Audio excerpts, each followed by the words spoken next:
I think that a lot of people don't realize that actually this crisis has been going on for 2.5 years.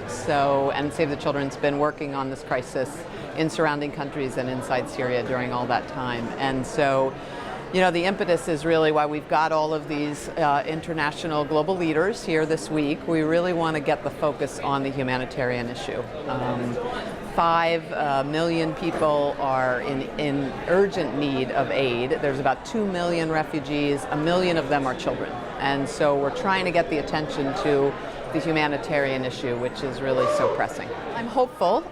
We've been doing lots of behind-the-scenes lobbying with many government leaders from all around the world to get them to kind of step up both on the humanitarian access issue as well as the resources. And again, there are millions and millions of Syrians who are in need of aid, and they just aren't getting it. We're actually just releasing a report this evening on the issue of hunger.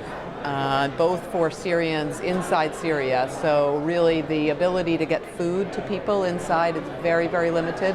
We're hearing lots of stories about families not having enough food to feed their children.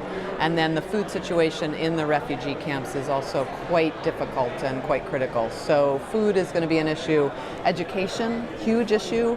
For kids, now there are kids that haven't been in school for going on 2 years. So making sure that children have some access to education is a really big piece.